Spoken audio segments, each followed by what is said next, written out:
উপস্থিতি, উপস্থিত জাতীয় নেতৃবৃন্দ, সম্মানিত তাওহিদি জনতা এবং সাংবাদিক ভাই সকলকে আমার সালাম, আসসালামু আলাইকুম। আমি শহীদ ইমাম হাসান তাইমের ভাই। আপনারা দেখেছেন যাত্রাবাড়িতে যেই ছেলেটাকে তার বন্ধু টেনে নিয়ে যাচ্ছিল আর পুলিশ বারবার গুলি করতেছিল, সেটা আমার ভাই ছিল। আমার ভাইয়ের মতো আরো প্রায় 2000 মায়ের সন্তান তাদের জীবন দিয়ে, প্রায় 25,000 মায়ের সন্তান তাদের অঙ্গ দিয়ে, রক্ত দিয়ে এই দেশটাকে স্বাধীন করেছে। যে কারণে আমরা স্বাধীনতার স্বাদ সবাই ভোগ করতেছি। আজকে স্বাধীনতার 1 বছর হয়ে গেল, কিন্তু বিচারের কোনো অগ্রগতি নাই।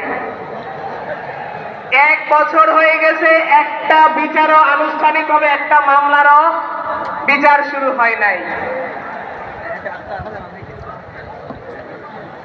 1 বছর হয়ে গেছে, আজকে জুলাই প্রক্লেমেশন এই পর্যন্ত ঘোষণাপত্র দেওয়া হয় নাই। আমি জানি না এটা সরকারের সফলতা নাকি ব্যর্থতা, এটা ওনারাই ভালো জানেন। আজকে 1 বছর পরেও বিচারের জন্য শহীদ পরিবার রাস্তায় নামতে হয়। বিচারের জন্য শহীদ পরিবার বিভিন্ন ধারে ধারে যেতে হয়। জুলাই প্রক্লেমেশনের জন্য আমাদেরকে রাস্তায় নামতে হয়। এই সরকারটা আমাদেরই সরকার আমরা বলি।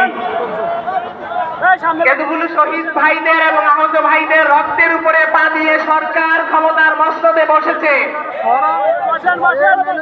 শহীদ এবং আহত ভাইদের এবং দেশের সংস্কার করার জন্য তাদেরকে বাংলার জনগণ এতগুলো মায়ের সন্তান জীবন দিয়ে, রক্ত দিয়ে ভক্তিলাসিতা করার জন্য ক্ষমতার মস্তদে বসায়নি। আমি সরকারকে আহ্বান করব, অনুরোধ করব, আপনারা বিচারের দিকে দৃষ্টি আকর্ষণ করেন। আপনারা অতি দ্রুত এই জুলাই প্রক্লেমেশন দেন, শহীদ এবং আহত ভাইদের পুনর্বাসন করেন। তা না হলে বাংলার জনগণের কাছে আপনারা প্রশ্নবিদ্ধ হবেন।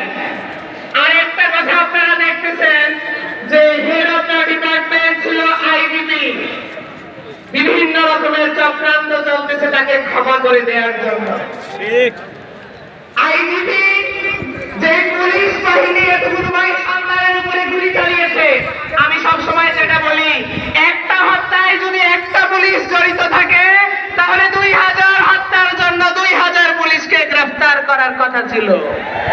একটা হত্যায় যদি 2টা পুলিশ জড়িত থাকে অথবা হেলমেট বাহিনী জড়িত থাকে তাহলে 4000 গ্রেফতার কথা ছিল।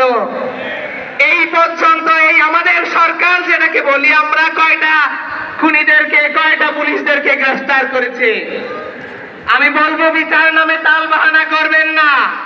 বিচার নামে রঙ্গমঞ্চ ছেড়ে দিয়ে আপনারা বিচারের দিকে অগ্রসর হন।